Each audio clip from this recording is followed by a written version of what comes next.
I did not hustle. You ever seen that? A ding a ding a ding a ding a ding a ding a ding a ding a ding a ding a ding a ding. I hit the top in it, hustle.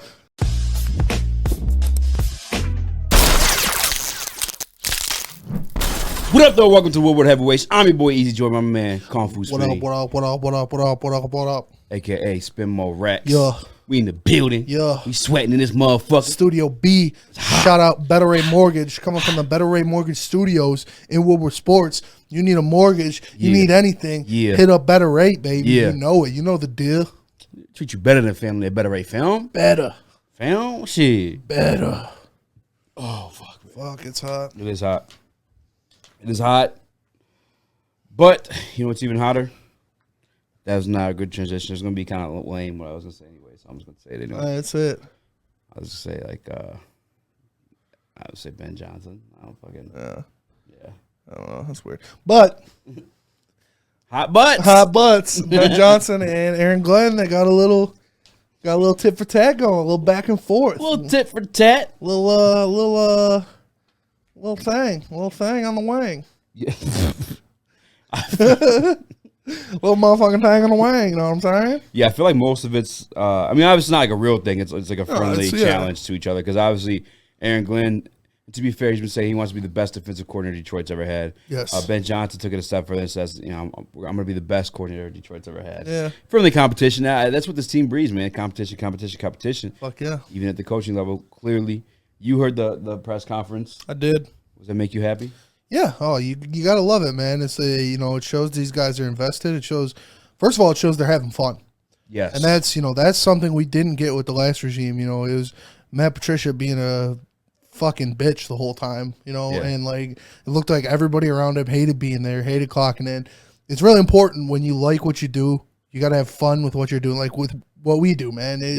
You come in, you have fun, you have a good time, you produce better content because you're loose, you're letting things happen, and you give a fuck. You give a fuck. And that's what it showed me is, first of all, they're having fun. Second of all, they have that competitive juices flowing even in the coaching ranks. So that has to dribble down, we've got juices dribbling down. We've got multiple position battles. We've got guys that are going to be fighting for starting spots. Like Malcolm Rodriguez is going to be fighting for a starting spot. Yeah. Who knows what's going to happen with the cornerbacks? Obviously, everybody thinks it's going to be Owaria and Okudah, but you never know. Jerry Jacobs showed a lot last year. Mike Hughes, former starter. Melifonwu looked good when he was in last year.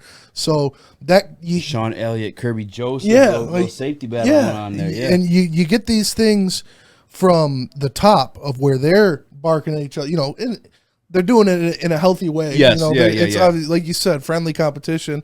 They all want the same thing, is for the Lions to win, but it's good. The guys see that, and that pumps them up even more. Like, damn, these guys are going out like that. All right, and that's how you get that whole defense, offense. Like, fuck you guys. Like jokingly, we're gonna win this practice. We're gonna win that practice. Stuff like that. So it only brings the best out of competitors when you have that from the top. I'm excited, too, for that to spill into HBO Hard Knocks. Yes. That's just going to be hot. Because I already know from last year, what's his name? Deuce Staley. Yeah, Deuce Staley and our defensive coordinator, Aaron Glenn. Those guys barking back and forth at each other. And now, obviously, got some juice, at the offensive coordinator position. And publicly speaking it out, so, like, and they both know it's going to be on wax. That's just getting recorded. So, like, they're going to have to perform. They're going to have to perform. They're going to have to show up. They're going to have to bring that same energy every day. And Dan Campbell's loving this shit. Oh, yeah. Relishing in it. Like, he's probably hyping them both up. Like, for sure. Ben, you going to let him say this shit? Then he probably go, Aaron, you going to let Ben say that shit about you, brother? I love that, man. That's what football's all about at the most simple level, is you need stuff like this. Competition. The sport itself is literally competition. Exactly. Week competition. So if you're breeding competition from top down, like, you're doing the right thing. And even if this is their jobs, they're getting paid millions of dollars to do it. It's still a game. Yes. It's still a competition. It's still a sport. So you need that to take away from the aspects of, all that. Oh, am I going to get paid? Am I going to make the roster? Am I going to get cut? You don't have that on your mind as much once you have that competitive juice firing you up, flowing like that. It's more about, it boils it down to what you originally fell in love with the sport for. With that said, who do you think is going to, season long, this competition spills into the season, ends week 18. Who do you think's gonna get who's gonna shine more, the offense or defense? I think the offense is. I mean, even with Jared Goff at the helm, we all, it's been well documented my feelings on Jared Goff, but he's got weapons, man. He's got multiple weapons. And with Pro Football Focus rated third best offensive line in front of him, they can stay healthy. You got a great running back room with 4 guys, even 5 guys if you want to throw in, Igwebuike, that can go out there and make plays. Very impressive enunciation, by the way. Thank you. Shout out. I've been trying. Shout out. But Godwin Igwebuike. But you got 5 guys in the running back room that are competent runners. 2 of them are very good, and Williams. Your wide receiver room is great. It's not elite, but from last year to this year, it's night and day. Night and day. And not let alone Hawk, who we know if he's healthy, what he's going to bring. He's going to be a top 5 guy, and I think the offense. It's all on Jared Goff, though. That's what it comes down to. And I know I hate to harp on it, but he's got no excuses. He's got no excuses to not go out there and perform. It's interesting, too, because, I obviously put the additions for the offense and defense in here. Yeah. And obviously I'm looking at, the offensive side, and it's really, a few names. Jameson Williams, DJ Chark, James Mitchell, which we don't know if, what he'll be. And I put Ben Johnson just because it looks so damn bare and empty. Yeah. Then I go to the defensive side of the ball. There's Hutch, Deshaun Elliott, Josh Pascal, Malcolm Rodriguez, Kirby Joseph, Mike Hughes, Jared Davis, But I kind of agree that with the offense. Yeah. I think, too, a lot of these names, obviously, on this list are rookies. Mm-hmm. And defensively, I think, it takes you a year to, fully – it's a whole different concept on the defensive side of the football. On offense, you're on the attack. Yes. You're saying, you're dictating, what we're doing here. Is this going to be a run play? What style of game they're having, too, you know what I'm saying? Yeah. Where defense, you more have to be prepared. Yes. You have to have, the cerebral aspect. Not that you don't have to be cerebral on offense, but as a defender, you have to read and react. You have to, it's more of a reaction. Yes. It's obviously you don't want to just react, but that's what you got to do. You can't, an offense, like you said, they call the play, you know what play you're running, you go out there and you run the play. Yeah, offense, actually, you said it perfectly. Yeah. Offense operating from a place of known where defense is the kind of unknown. And that being said, the defense, Josh Pascal hasn't signed yet. No? No, he's the only rookie on the lines that they haven't inked yet. He's still at the practice and stuff, though, right? No, he hasn't showed up to minicamp yet. Is he at the OTAs last week? No? I didn't know that. Yeah. What? He's the only Lions rookie that has not signed yet. Whoa, wow. And that's weird. Yeah, it's it's tough. But I mean, it'll get done, but I wonder. It'll get done. I don't know what's stopping him, Yeah. Maybe he's wanting. I know he went to rookie minicamp though. Yeah. But his agent probably said he went to the rookie minicamp, yeah. Yeah. But he hasn't been at OTAs. Damn, I did not know that. No. Well, I mean, I guess I'm not really tripping because I think he'll do it. He'll show up for sure. Mm-hmm. But it is. I mean, I guess I'm just curious as to why. I forgot about Trinity Benson. Yeah. He was a standout, they said? Yeah, this is part of Detroit Lions OTA stock report. 10 standouts from Thursday's practice. Trinity Benson, Jared Goff. Oh, I kind of want to read the Jared Goff stuff. Read it. All right, because it kind of leads into another situation. But okay, stock up. Jared Goff. Thursday was one of the most confident sessions I've seen from Jared Goff on the practice field. During individual drills, he was throwing 40-yard bombs with perfect spirals and hitting each receiver in stride as the crowd and season ticket holders oohed and ahed. In full 11-on-11s, Goff had the confidence to laser a few passes in tight windows. There were a couple of occasions of him holding onto the ball too long, but far fewer than we've been accustomed to seeing. He's much further along than he was at this point last year. Yeah, I mean, it definitely, he's got to get used to the offense and it's a difference when you come from a whole different team with you got a brand new regime you're going in on, but still, we'll see. Like I said earlier, nobody would be happier than me if he proves me wrong. If he goes out there and throws for 4,500 yards and 30 touchdowns, and we win the division, but I just can't see that happening. For sure. Another interesting name, and I'm just reading this off Pride Detroit at this point because I'm just kind of curious. We could jump back to the Jared Goff stuff, but Kirby Joseph, I guess, is looking pretty good. Tim Boyle's not the greatest, second team reps, but Kirby Joseph looking good out there. I guess he jumped in front of one pass and almost picked off another. I mean, that's a rookie guy stepping in doing that. Kirby Joseph. I liked Kirby Joseph when they drafted him. Man, he's got good ball skills. 1,000%. And then like real quick too, we haven't really talked about this, but Ife Melifonwu, moving to the safety position. Yeah, maybe we'll save that one for tomorrow, because just we don't have him prep. We'll come prepared. You know what I'm saying? We'll give you guys like some actual shit. Everything. You know what I'm saying? I got to talk out of my ass if I want to, but I don't want to. Yeah. This is something we talked about with Ife though. Going back to last year, I always thought he was gonna be a safety. Yeah. Go watch that stream I did with Scott originally. We got so many corners, you know. Yes, that too. Yeah. Will Harris now at the corner position. Like, yeah. So him and Will Harris basically just switched. Yeah. Which Will Harris, awful at safety position. Yeah. Not good at all. But anyway, enough disrespect. No, yeah, I think I'm taking the offense this year. Defense, again, I think there's a lot of young pieces on there. We're going to have to adjust to the NFL and what life is like in the NFL. Yeah. And I'm not doubting their abilities or anything like that. I just know that's the life of a rookie and a young player in the NFL. It is. But we were talking about Jared Goff. He's obviously one of the standouts at OTAs. I kind of just want to talk about the deep ball, because obviously he has some weapons this year to be able to utilize that. Yeah. If it's still in his repertoire, I haven't seen it in so too long. But we got DJ Chark, Jameson Williams. But do you think he'll actually utilize those two? You know what I'm saying, in their abilities or what? Yeah, I mean, I was never really Goff's arm strength isn't what gets me. It's the fact that he can't go further than one read. That's the thing I don't like about Goff. But his arm strength, it's obviously he's a big play action guy. That's where he made his money, was play action with Todd Gurley.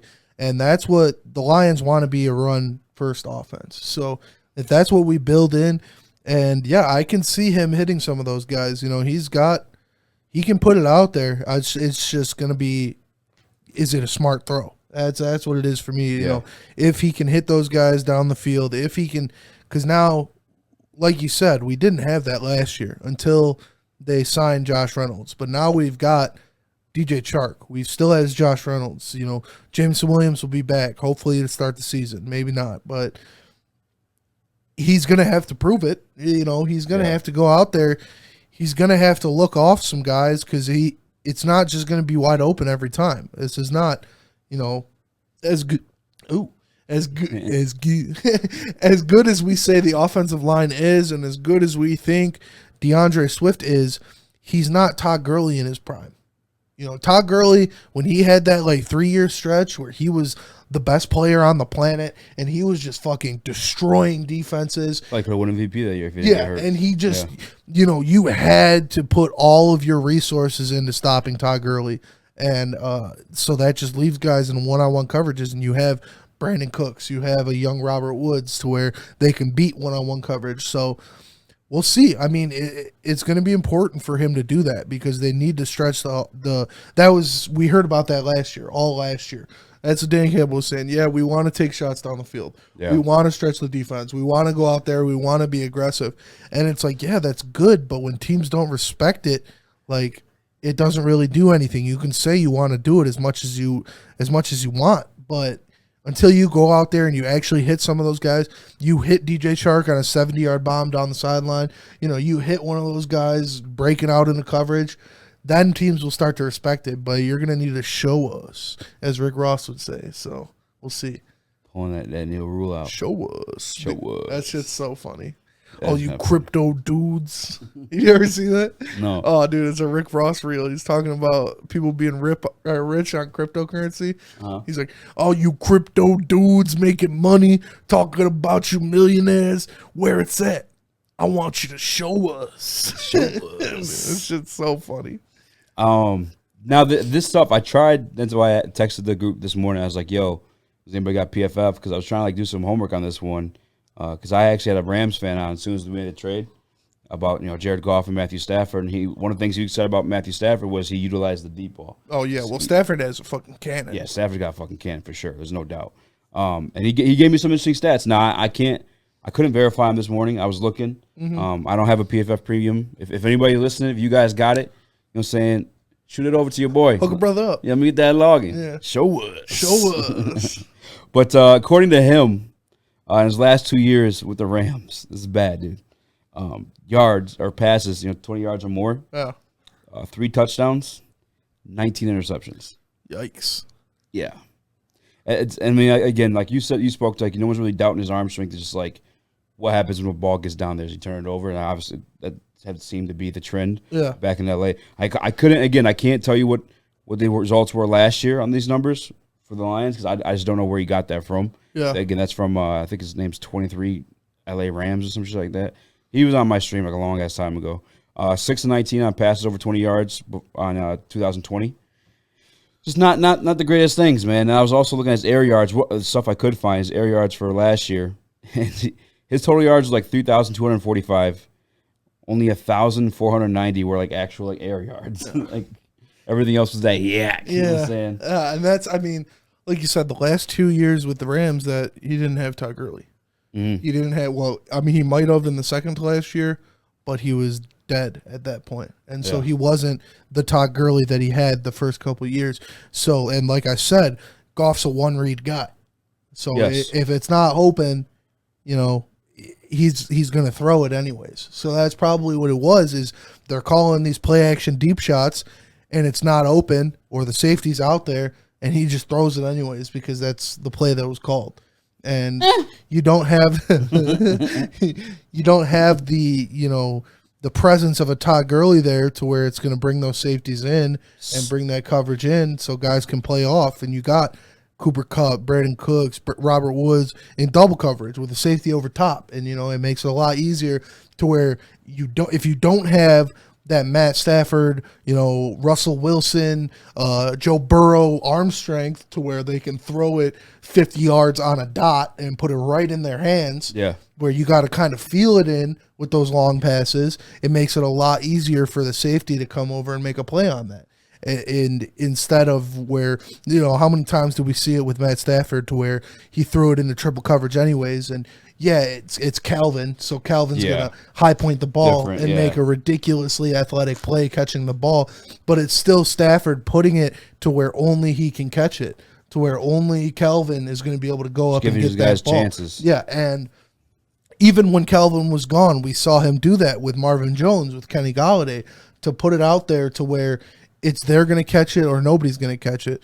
And I know, come for me in the comments, Stafford had a ton of interceptions too, and that's part of it. But it's also, he drove the ball down the field a lot. It's a lot, and that's important. So we'll see. The reason why I wanted I was just going to say, like I said, Goff has the ability to get it out there, but he doesn't have that type of arm like the people I listed, like Joe Burrow, like Russell Wilson, like Matt Stafford, like Aaron Rodgers, to where I don't know that they can hit those guys 50 yards down the field. He's not just put it up there for him. He's just like average. I don't think a deep ball or throwing like arm strength is a strength of his. Yeah. I don't think he's supremely accurate, past 20 yards. And like the reason why I bring those numbers up is like, yes, last year it'd be very easy to blame it on the receiving corps. Mm-hmm. It'd be very easy, and some of it maybe you can, but like looking at those last 2 years of his stats in LA, I'm saying like 3 touchdowns, 19 interceptions, and anything past 20 yards. Mm-hmm. I can't fully blame that on the receiving corps the Detroit Lions had last year. No. He has something to play with this year. You can kind of blame it on that though. They had an awful receiving corps for sure, but like that's whose numbers coming from the Rams. I'm saying, like with McVay and McVay's offense, with Robert Woods, with Brandon Cooks, with Cooper Kupp. Yes, I know that Cooper Kupp had a couple injuries towards the end of that run there too, but I don't know, man. I find myself asking, and I do it all the time. That's why I've spoken multiple times that I think Amon-Ra St. Brown will be like the biggest stud on this wide receiving corps next year because we don't know if Goff will be able to utilize the other guys. Yeah, 9 drinks. I don't know if he was lying, or joking. He didn't say he was joking, but in BDE today said it wouldn't be ridiculous to think Goff could get 5,500 yards. That's kind of ridiculous. Nobody in the history of the NFL has thrown for 5,500 yards. That is a wild take. So I don't know. I mean, it's wild. Completely off the wall ridiculous.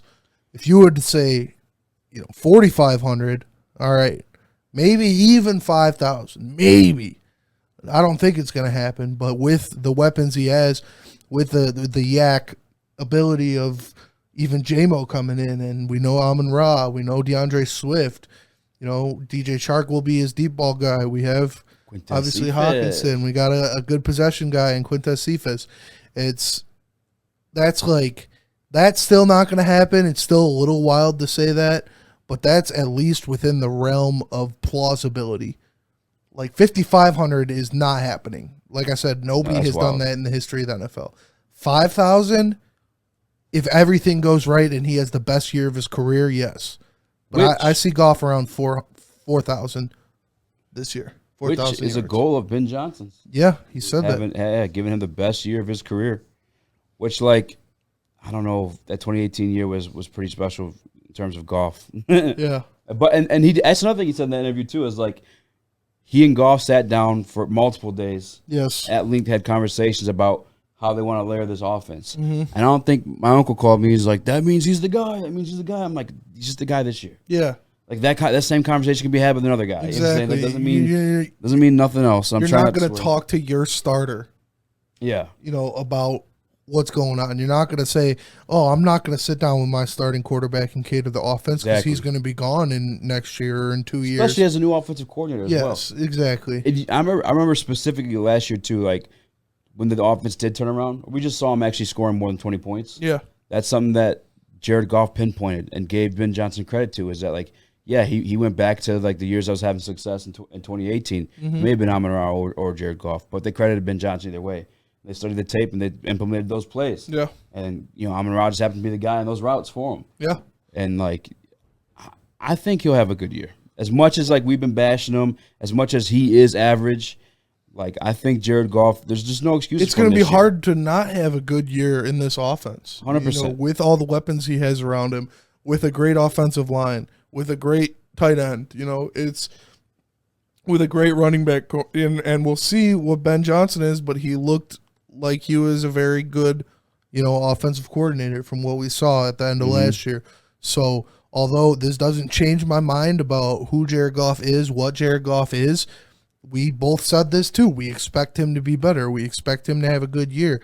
And is in a good year for me, that's like 38 to 4,000 yards, like 25 touchdowns, 10 picks. That's what I could see him having this year. That's what I realistically can see. That feels real. Yeah, that feels pretty realistic, to be honest with you. I want to speak on something else with the Dan Campbell and Ben Johnson stuff. I didn't put it in the prep, but I just wanted to get your take on that.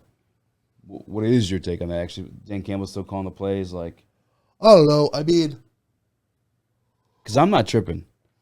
Like, as much as, like, some people, I don't know particularly what Braylon was reacting to with Dan Campbell calling the plays over Ben Johnson, but, like, they did well. It worked. Year. Yeah, it worked. Like, if it ain't broke, don't fix it. And 1,000%. And Dan Campbell showed he has the ability to call plays. He showed he can switch it up because we saw how much better that offense looked once he took over, once Aaron Glenn was gone. And they started switching things up and they started going. I think it's important for the head coach to be your play caller, honestly, because that's like it puts it all on him. He has the idea of what he wants to see on the field. He knows what he wants to run in certain situations. So be that guy to go out there and call plays. Do I think that he's going to be the only mind in there? Do I think Ben Johnson is not going to have a say in different things? No, I think he's going to lean on Ben Johnson. He is going to have Ben Johnson in his ear a lot of the game, and that's what you need. That's what you need from good coordinators. And I'm not angry about Dan Campbell still calling plays. If that's his decision. He's the head coach. So if we get to week 4 and this offense is only putting up 12 points a game, then yeah, maybe it's time to let Ben Johnson take the reins. But like I said, if it ain't broke, don't fix it. We'll see how that goes. And I don't think they're going to do anything crazy special this year anyways. So why not test it out? Yeah, no, yeah. Like people who want to, the Jared Goff backers, people who like, I don't know. I don't know how to explain them. I'm not trying to insult them. But the people who believe in him as a quarterback, they point to those last 6 games of the season for him. And, Dan Campbell was the guy calling plays in those last 6 games of the season. Yes, it was Ben Johnson drawing it up, and I guarantee you there's communication between he and Dan Campbell throughout the week and week to week moving forward. Like, that's his whole thing. I mean, Dan Campbell and Brad Holmes share that type of like relationship as well, like all across the board. And it sounds like Ben Johnson's going to be the one calling the plays in preseason. I don't think they outright said it, but it sounded from what Dan Campbell said. If we scored 84 points, in the first preseason game, then he'll call plays. Which to me obviously sounds like he's going to give him a chance to call plays. And in the first 3 preseason games now? Yeah, and that's, they have a scheme, they have an offensive game plan to where it's, if we're in this situation, if we're in this down and distance at this point of the field, in this point of the game, these are the plays that we're going to be calling. We're going to be doing something like this. We know if it's second and short, we want to do a shot down the field. We know if it's 1st and 10, the playbook's open. You can do whatever you want. We know if it's 3rd and short, we're going to run the ball because we can run it on 4th if we have to.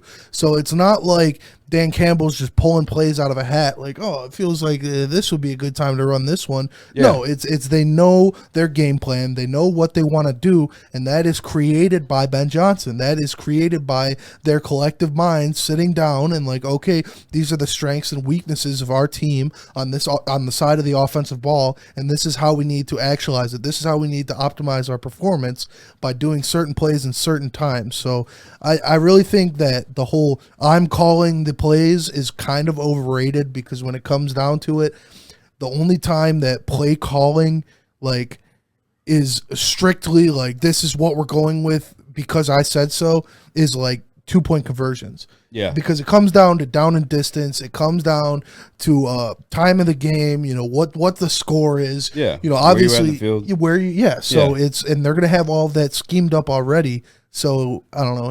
It's a little overrated to me.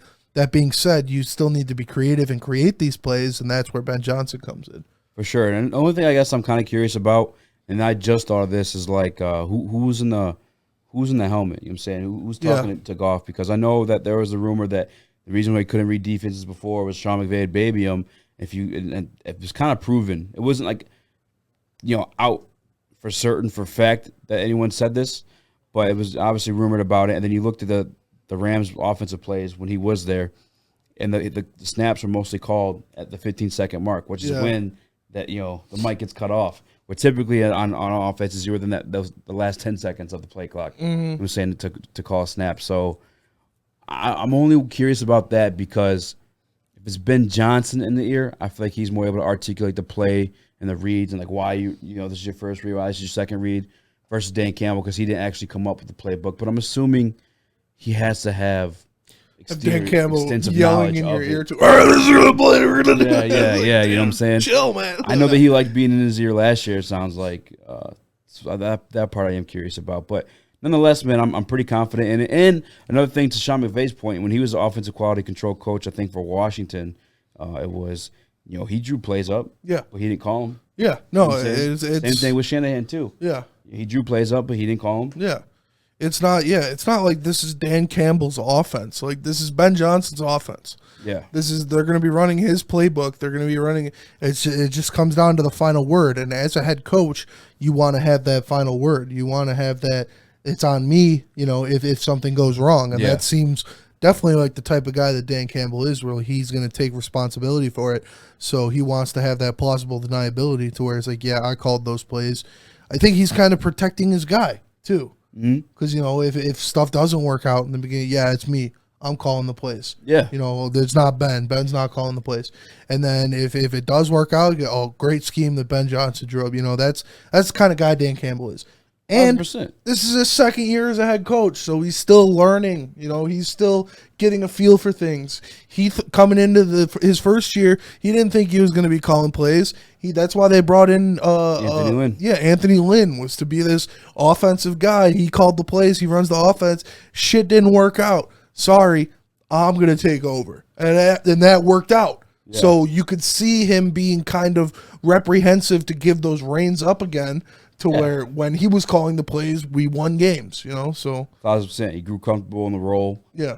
He's obviously more in tune with Ben Johnson and his like a philosophy and mindset too. And like, I guess one of the thing to harp on it that you made was like, protecting Ben Johnson away. Yes. I think as a leader, one of the biggest things that I guess I'm trying to think of the word, appreciate in a leader is accountability. Mm-hmm. And when you're the one calling the plays, you can't bitch at Ben Johnson. Why'd you do this? Why'd you do that? Blah, blah, blah. I'm saying that takes that out of the equation. Yes. Because it's all on you. I'm saying you're the one making the decision. That helps relationships, I feel like, in that way.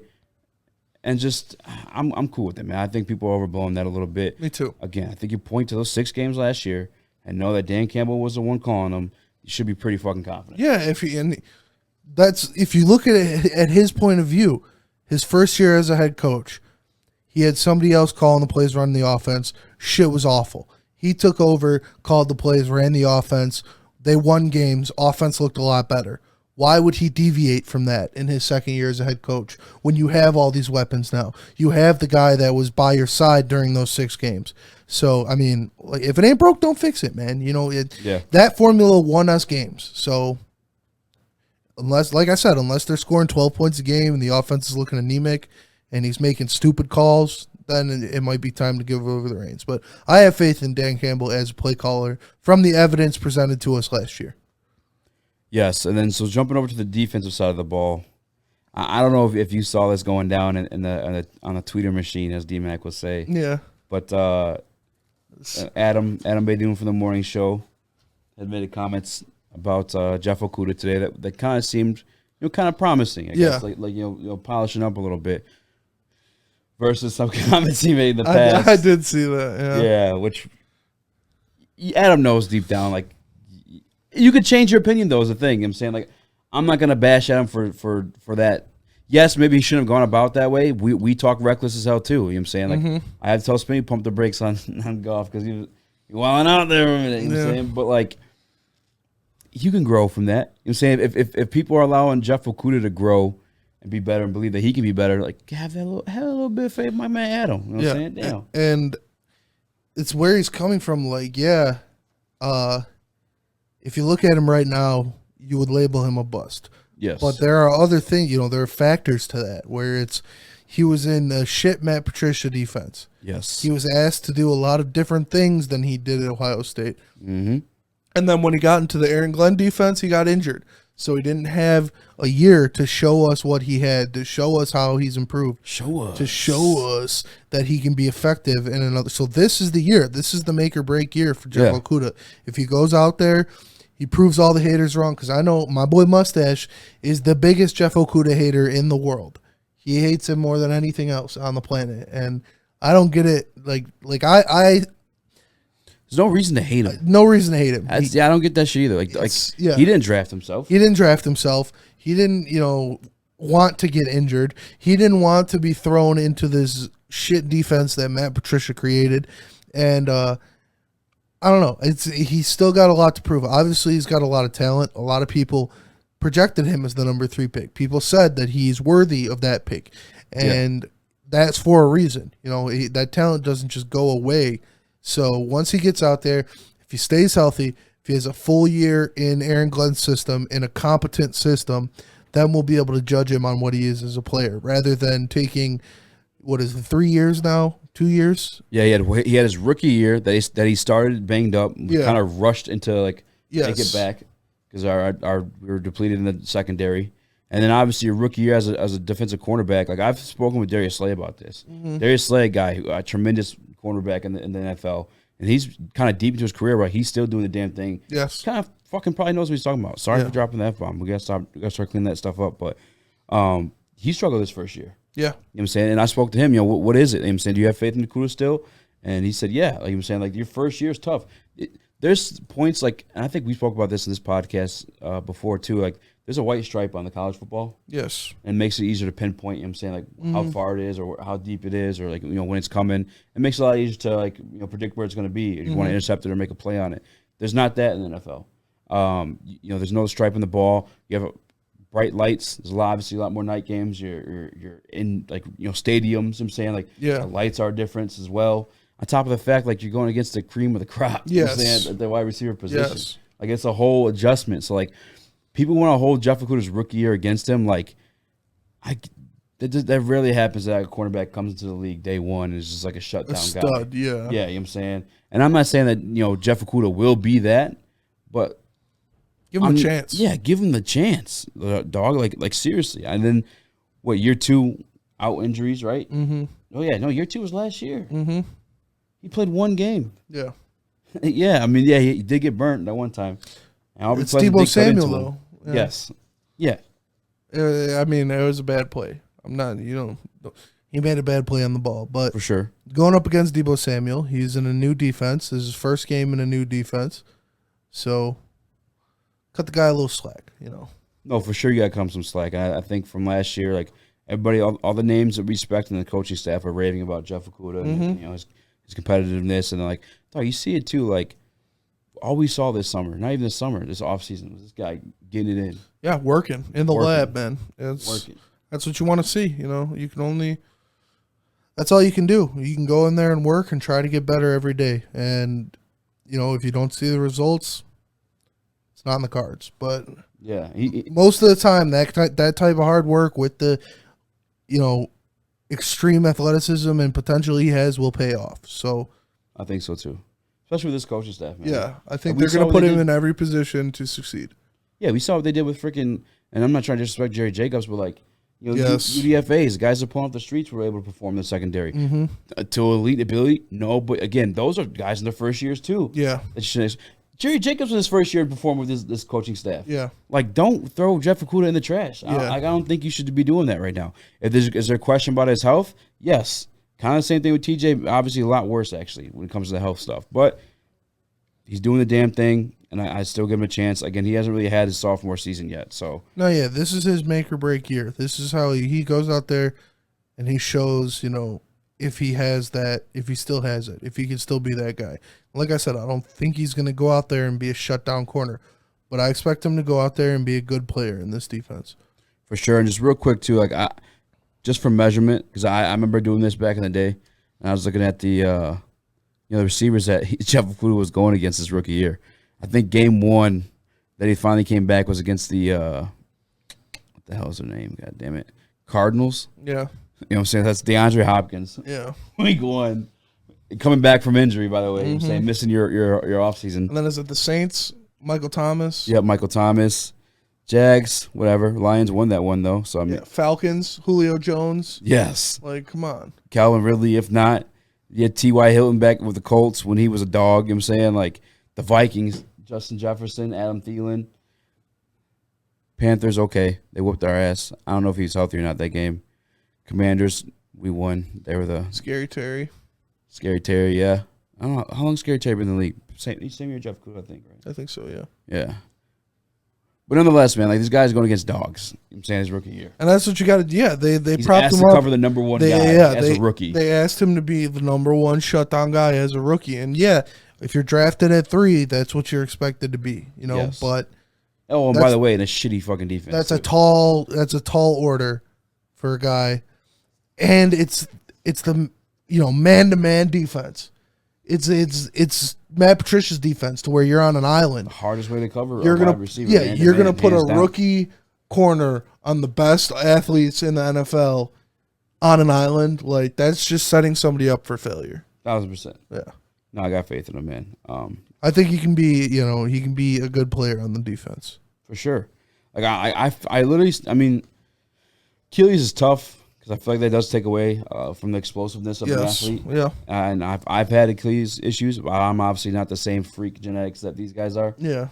But I know it's tough, man. So, but we'll see, man. I'm not even, saying, he might just be a B-plus guy. He still might be special, bro. Like, we really have no clue what he could be yet. But continuing on the defense, a lot of guys are hyped about this guy, John Kaminsky. Lions picked him up off of waivers from the Atlanta Falcons. 6'5", 285-pound defensive end. His RAS score, which some people live and die by, which I don't fully agree with, though. Supremely high, 9.4. Guy, 4.6, 40-yard dash, 1.6, 10-yard split, which is that's up there. 33.5-inch arms. 33.5-inch arms, you know what I'm saying? Getting past that 32. Mm-hmm. But I know you didn't get to take as much. I barely did homework on this guy, man. He's 3 seasons in, 27 games played. What were his stats? 3 seasons in, 27 games played, 41 tackles, 1.5 sacks. He didn't really get too much PT year 1. He was a rookie, kind of just breaking onto the squad. Year 2, seems as if he had some injury issues. Let me check real quick, too. I think I haven't pulled up. I'll pull it up right now, actually. All right. Year 1, 2019. He played 5 games, started 0. 2 pass deflections, which is random to have. I mean, well, I guess it's not that random, but it's kind of good. Yeah. And a half a sack, 11 tackles, 3 solos, 8 assists. 2 QB hits, though, which is kind of cool. Year 2, he played 13 games and started 1. Pretty empty column, though. 28 tackles, 14. Yeah, I don't. Deion, all right, what the reason why I put this in the prep? Yeah. You know Dose Deion? Yeah. He made a video on this guy. He called him relentless. He went over his RAS score. I guess there's 8 other teams, in pursuit of him on the waiver market. And obviously, the Lions, because we suck, we get first dibs. I guess it's not really fair to ask you, though, because you didn't really get to do too much homework on it. You want to bump that to tomorrow? I mean, yeah, but it sounds like he hasn't done much in his NFL career. I'll watch some tape on him to see what he has, but I'll send you Deion's video. It's just more bodies, man. It's more bodies, more, you can't get enough pass rush, so. For sure. It's a 6'5", 285, like 33.5-inch arms. Even though he's a white boy, he should be fine. He's a white man. And we'll see. Watch him. He seemed like more like a 3 technique, 5 technique, like interior type of defensive end. Yeah. Which that always confused me, by the way, but it is what it is. Yeah, I mean, we'll bump back on this one tomorrow. I might even try to get Deion, see if he could join us. Because he's the one that had me want to make this a topic. I'm not going to say sold on it because, again, I'm looking at those numbers. They aren't the most impressive. But, it looks like he's going to play a Josh Pascal role. And I'm not going to say what else I wanted to say because we might actually have this. I'm not going to say that. I don't want to ruin relationships quite yet until we complete a couple missions. But things got heated on BD today. You guys talking some hoops? Yeah. But Jeffin, you guys had a couple topics on because I was looking at the prep and I didn't see that Donovan Mitchell went on there unless I missed it. I added it later because I finished the prep before the whole shit went down to where Quinn Snyder left. He resigned as the head coach of the Jazz, and so it said Donovan Mitchell is frustrated, unsure, unhappy with his situation, and so that's why I brought up the topic: should the Pistons trade for Donovan Mitchell? Donovan Mitchell is, a top 10 player in the NBA. He is an explosive guard. He's a playmaker. He's a good shooter. He can finish at the rim, obviously. He can create for others. He would be great next to Cade Cunningham, obviously. He would be, an all-star. We don't have an all-star. You think Cade's going to be an all-star, but this guy is a solidified all-star. And I don't see the problem with picking up the phone and calling and ask. That was my whole thing. Is like the Lions with Deshaun Watson, like the Lions with, those other guys, is you pick up the phone, you call them. What do you guys want for Donovan Mitchell? And if they say 3 first-round picks, Sadiq Bey, Killian Hayes, and Jeremy Grant, hang up the phone. Yeah, you're like, all right, that's way too much. Sorry, goodbye. But if they say something and you can work them down, I think you should do everything you can to possibly try to acquire this guy, because this is a guy that can change the franchise. This is a guy that can come in there and he can be a dude. And we don't have a lot of dudes. We don't have a lot of guys that can go out there and get you, 40 points a game. And this guy can go out there and score 40 points a game. And so I was talking about packages, and I said, if we offer, the 5th pick, a first-round pick next year, Killian Hayes and Jeremy Grant, and they say yes, I'll do that in a heartbeat. And that gives you the core of of Cade Cunningham, Donovan Mitchell, and Sadiq Bey. And then you sign DeAndre Ayton, you sign somebody else, you bring them in, and you got a playoff team. And that's all you can ask for, really, at this point. So there is no harm in picking up the phone and seeing what those Mormons want for their, their franchise player. And that's what Donovan Mitchell is. He's their franchise player, and he doesn't want to be there anymore. And this is the age of NBA empowerment. This is the age of player empowerment. So if he doesn't want to be there anymore, there's nothing they can do. He is gone. As soon as he says, hey, I don't want to play in Utah anymore. Salt Lake City sucks. Send me somewhere else. There's nothing they can do to stop it. And every day they wait is just diminishing their return they can get, because they got him for 3 years. They got him for $30 million a year for 3 years, which is a good contract for a guy of his caliber. So I want to see him pick up the phone. At the very least, I want to see Troy Weaver. I don't know who the GM of Utah is. I want to see, Troy Weaver hit up D Wade. Yo, what's going on with Donovan Mitchell? And see what's going on over there. Because worst comes to worst, they tell you to trade them, your whole team, and you say no, sorry, click.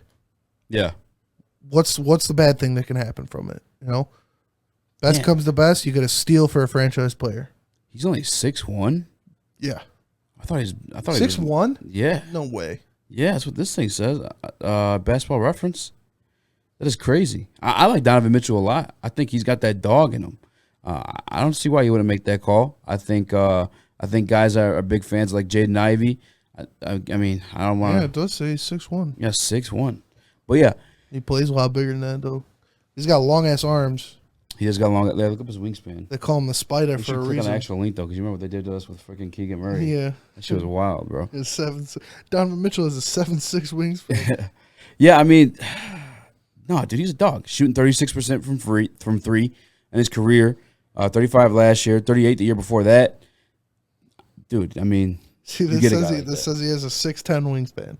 Yeah, that's a big ass wingspan, yes. Especially at 6'1". That's why they call him Spider. Yeah, that's why he's Spider. And he's a freak athlete. Like, a dude can jump out of the gym. 1,000%. This guy came into the league averaging 20 points. Yes. His rookie year. And we could have drafted him. Yeah, we're not going to talk about that. We drafted Luke Kennard, good old white boy from Duke. I do have a question, though, just because some people brought it up when it comes to Zach LaVine. They're talking about like his availability, his health issues. Yeah. I'm looking here. I don't think it's a big deal, but I'm asking you, just I guess to get another opinion. 67 games last year, 53 the year before that, and 69 before that. Is that a thing? Oh, no, that's not much. I mean, it's kind of normal nowadays. 82 games in a season, yeah, you got to factor for a star like the abuse his body's taken too at 6'1". 6 games they'll have off, even if they're not injured. Yeah. So, he's missing, 10 more games? It's kind of a factor. You don't like it, but nobody's going to be your Sadiq Bey anymore to where they're playing every single game. I think he'd be even better with Cade too. Yes, he would be a great fit with Cade because he, like you said, or like you just pulled up, he played with Mike Conley. He played with these guys who are their ball dominant point guards. They're guys that are distributors, and they played well. And although what Utah did to ruin it was sign Rudy Gobert to a stupid contract, and that was what went wrong with Utah and what made them fizzle out. And it's important that we go down every avenue that we could possibly can to get a talent of this caliber.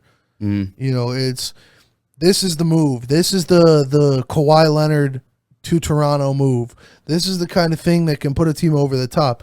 And yeah, we're not even at the top yet, so putting us over the top is a different story. But if he's available, call. See what's going on. Like we said, how often does a top-tier talent come available like that in the NFL or in the NBA? How often would Detroit be able to go after a top-tier talent like that in the NBA? Now, I don't think it's going to happen. I don't think they're going to get Donovan Mitchell. I think he's going to go somewhere else. But Portland just came out. Portland interested in LaVine and Mitchell. Yeah, I bet. I mean, everyone wouldn't be. Yeah. Top spots to land him too, according to Bleacher Report. Talking about Donovan Mitchell, number 1, the Knicks. The Knicks, yeah, from New York. Talking about bringing Mitchell home. Yeah, I can see that. That makes sense. They got a lot of young talent they can trade. Yep. Miami. See, Miami, I don't understand because I don't know if they fit too well with Jimmy. I think if they can keep that to get him, Jimmy, and Bam would be an insane trio. They'd make it work. But they don't have a lot of like. I said it on BDE, and people laughed about it. I said, trade them Duncan and Hero. Utah love those Mormons love taking those white boys. But that's right when I turned it on too. Yeah, Miami doesn't have a lot of like assets to trade really. Yeah, I don't see Detroit in here at all. They got Miami. No, yeah, he's not coming to Detroit. It's not going to happen. But we can dream. Count it out. I would. We can dream. Troy makes shit happen. We're not in the position right now to where Atlanta was 3. We should be doing that, but shit, why not? He's young. He's already extended. I mean, I wouldn't mind it. I wouldn't mind it either, but he's not. It's ultimately his decision. Like, nah, not really. It is. Not really. The NBA, yes, it is. You dictate where you go. Okay. Just saying, not really. Why? You could say you want to trade. You don't dictate where you go though. Dude, yes, you do. Oh fuck, you don't. All right. Fucking no. Yeah, no. James Harden did it. Kawhi Leonard did it. Anthony Davis did it. Like it's. Kawhi Leonard did it. Kawhi Leonard wanted to go to Toronto. No, he didn't. Yes, he did. He wanted to go to LA. Kawhi Leonard wanted to go to Toronto to win a championship. They're like, hey, these teams I want to go to, and they're like, okay, whoever has the best deal will fucking. Yeah, bro, I'm telling you, well, I guess in a way, you dictate where you want to go in the NBA. It's whoever's giving the best deal, though. It is the era of player empowerment. They're saying, I want to leave. These are the places I want to go. If you don't trade me to one of those teams, I'm not going. Yeah, but it's for sure like dependent on like that team. The receiving team. Well, yeah, I mean they have to be Yeah, that's what I'm saying. Like you tell them, like, but what receiving team would be like? No, we're not trading for an all-star. That's what happens. I want out. Where do you want to? If they have enough respect for him, or if they already mentioned, I want to go here. Where you want to go? Give us a list. Whoever gets the best deal, that's where you go. Yeah, you know what I'm saying. So it's like, yeah, you dictate where you want to go. I guess. It's not like I'm gonna facilitate my own trade to this place. You know, I'm not saying it's like that, but it's literally if they were like, all right, we're trading you to the Bobcats, he'd say no. And that wouldn't happen. If I was a GM, I would fucking ship him off to wherever. Yeah, and then you'd never have a star come to your team ever again. That's all right. You could draft one. And then they'd leave and not re-sign. Who would you rather have, Mitchell or Levine? I mean, I'd rather have Donovan Mitchell, but yeah, it's Zach LaVine you can get for a lot cheaper. So, you think? Yes. You think it's cheaper? No way, dude. Yes. He's getting a bag. Donovan, but you got to trade a bunch of assets. Like, I mean, a cheaper haul, I got you. not like a cheaper price. Although, yes, Donovan Mitchell, when he gets his deal, is going to be a lot more than Zach LaVine. Yeah, but you can get Zach LaVine for a cheaper price than Donovan Mitchell. For sure. I think I'd rather go this route with LaVine or Mitchell like all day for sure over. I don't want to fucking bring it up, but you already know who people like are in love with. Colin Sexton? Yes, over Colin Sexton for sure. Yeah, what do you make of that stuff? I don't even think that shit's like real. Huh. The Colin Sexton stuff. Like, how can you guys like I don't know. That shit got me like worked up a little bit.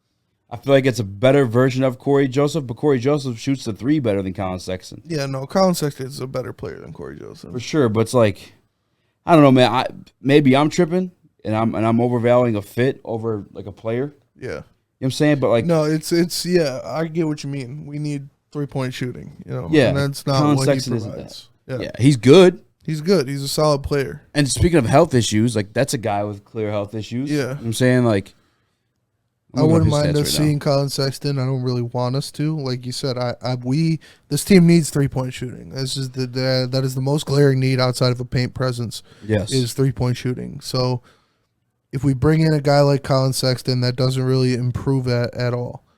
But I don't know. Some people just want to see somebody. I feel like people just want to see a face. They just want to see a name brought to Detroit, and that's not always the best move, is to just spend money when you have it and just to bring in a guy. You need to bring in a guy, like you said, who's going to be a good fit, who's going to fill some of the holes you have. And although Colin Sexton, he's a tenacious defender, he attacks the rim at a vicious pace. He has that dog, unquestionably, as young bull. That's my guy. He's not what we need. He's not, I don't know if I'd rather see us get Jalen Brunson than Colin Sexton, because I think Colin Sexton's a better player, but Jalen Brunson might be a better fit. Yeah. But Zach LaVine is who I want. If we can get Zach LaVine, that would be fucking awesome. I'm looking at his numbers right now, though. Actually, I guess they're not that bad. It's just last year. And now that I'm thinking, too, like, with Colin Sexton, I'm not doing, like, what you're thinking about. Well, I am doing it. I don't give a fuck. I'm looking at the numbers for Colin Sexton versus Donovan Mitchell. They're both 6'1" guys. Yeah, but, I mean. Because I thought Zach LaVine was shit from three. Not Zach LaVine, I'm sorry. I thought Sexton was shit from three, but he's not. He's actually not. Last year he was bad. Yeah. Last year was his worst year, hands down. But like on 4 attempts per game, he's averaging in his career 37%, 37.8. Some people like to say 38. I just say 37. I don't give a fuck. That's not bad. Last year though, it was 24%. How many attempts? 4. How many games did he play though? Yeah, it's not. Yeah, it's 11 games, so it's not like a fair. He's not a terrible shooter, but it's fuck. I'm actually kind of talking myself into this. Colin Sexton. Yeah, he's a good player, man. I don't, Yeah, because he's got a dog in him. You know what I'm saying, like, very athletic. Very athletic.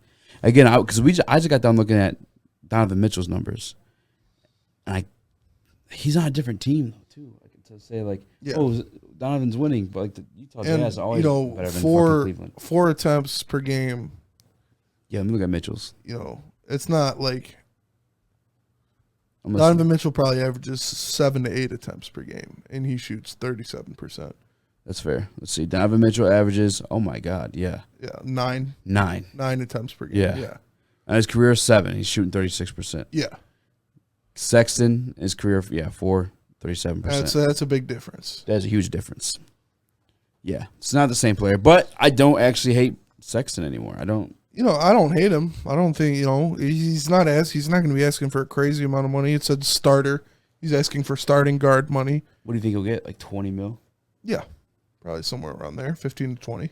Would you rather Grant at 20 mil or Sexton at 20 mil? Grant. Yeah, me too. Averaging put up the same amount of points for the team. That's tough.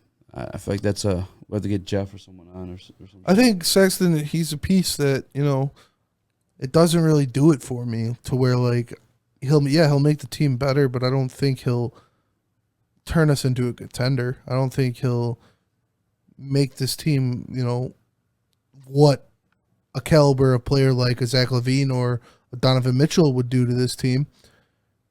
He's not that caliber of player, but he'd definitely be an improvement from Corey Joseph. Yeah, after looking at the numbers, I think he might be a Piston. I thought that was bullshit at first, but when I first looked at his what? I don't know. I just watched you in real time talk yourself in the wanting Colin Sexton. You did. Well, you want to know what happened? I'm not gonna lie to you. This is kind of embarrassing a little bit. But I was looking when I looked up his stats. Yeah. I'm on the shitter. I'm dropping a deuce, and I'm looking up Colin Sexton's stats, and I see the 3P. For some reason in my head, it must have registered as 3-point attempts. Because the 3 points made is 1. Oh yeah, so I'm looking at 4% or whatever. Yeah. I'm like, this guy's 37% on 1 shot per game. What the fuck? No, it's yeah. Which isn't the case, obviously. His volume will go up for sure. And I like size though. Go ahead. You were gonna say something. I apologize. His volume will go up, and we'll see if he can keep up the efficiency with that. Because that's when you're shooting 4 attempts in the NBA. Your percentage doesn't really matter. It's not really that important because that's not part of your game. If you're a starting guard and you're only shooting 4 attempts from the 3-point line, those are just, I'm wide open, so I'm going to shoot this. When you're a good 3-point shooter or a good guard in the NBA, in today's NBA, you're shooting 7 to 9 attempts per game. And so that's where we're going to see if he can keep up that efficiency, which I don't think he can. But I don't think they'll ask him to be that knockdown 3-point guy if they bring him on. Is he guys going to take the ball out of Cade's hands a lot?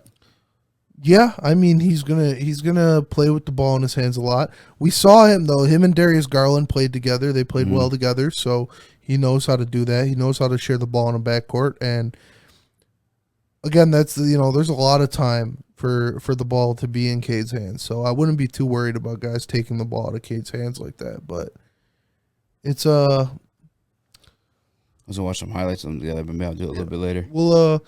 We'll see. I wouldn't be surprised if they threw money on them. They're one of the only teams this year that has money to throw at people. Yeah. They're going to have a lot of money next year too, but a lot of teams are going to have a lot of money next year. So I wouldn't be surprised if they may, pull the trigger on a couple guys this year. I kind of asked this a little bit too when Anthony was here, but with Sexton, obviously, he's definitely going to start alongside Cade. Yes. Does that affects like the draft value or what they're considering at 5 when it comes to like a Jaden Ivey or even Shaden Sharp? See, I don't know. I don't think so. I think they're going to go best player available at 5 or who they think the best player available is. Although if they get a starting guard to put next to Cade, if they ink him for a 5-year contract, it might. 20 million, yeah. It might be like, all right, maybe we can draft Benedict Mather now. Maybe we can draft Keegan Murray now. But I don't think so. I think Troy Weaver knows that we need talent. This Pistons team needs talent. It needs guys that can go out there and score and produce at a high level, and he's going to go after who he thinks is the best player available at 5, no matter what the situation is. Yeah. And I'll say this one for tomorrow. I came up with my list. Yeah. My daily list. It changes every day. Who I want at 5 for the Pistons. And Matthew was 2. Obviously, I had Ivy 5. And there's a particular guy who had an issue with it. And he pointed out some stats. He tried to make a good argument. If given the context of his argument, it would have been legitimate. I'm saying, but given the entire spectrum of things, he's basically saying that Ivy and Matthew are like closer in comparison than you think. And I was like, well, 167, like he brought up defensive ratings, which like I fucking hate those kind of stats. Yeah. I think it's like don't throw that stat at me unless you could tell me what the fuck how that stat's like equated. You know what I'm saying? Like what it's made up of. You know what I'm saying? Like shut the fuck up. Yeah. It's like that's so annoying. Like you go to defensive rating right now on fucking for the playoffs, I think it's like freaking what's his name on the Celtics, something D White. I can't think of his first name. Oh, Derek White? Yeah. Yeah. Yeah, it's like come on, dog. He's been playing some pretty solid defense. He is good, though. I like him all around, to be honest with you. I'm going to look it up. I liked him on the Spurs. But, shit, dog, let's wrap this one up. I got to do some shit for bets. I wanted to try extended 2 hours because we got to practice for that shit. But yeah, I mean. Yeah, it was like last minute. Yeah, and it's tomorrow. I'm not worried about it. Yeah. We can go 2 hours. We've done it before. Go for the gusto. Yeah. All right, dog. He's got to type out more topics. We got to think of some more shit to fill 2 hours, but for sure. Hit that motherfucking like button, baby. Like and subscribe, baby. Matter of fact, because I'm going to put this part in the intro, I'm going to tell you why we rejoined Scientology, okay? Because we watched the new Top Gun movie. Shout out Tom Cruise, baby. Shout out. No, but again, next week, you're going to see us in a different setting. It's going to be live. It's going to be 2-hour shows. We're going to be in Studio A. We're going to have ads. We're going to have commercials. We're going to have TD.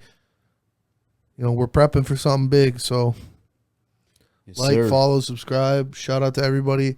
Might even have some guests on. Yeah, maybe. Might have some high-profile guests on. Some high-profile guests. So knock on wood. Why would you do that? I don't know.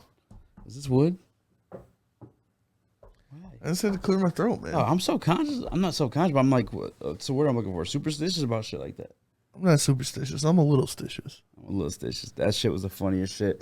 Someone said that to me, and I didn't know it was from the show, so I started dying so much. Like I was laughing. This is the first time I ever heard it. But shout out one more time, Better A Mortgage Studios, baby. Make sure you subscribe. We're like fucking 10 followers away from getting paid off this shit, so. Like I said, make an account for your grandma and have her subscribe to the Heavyweights. Hell yeah. Even if she's dead.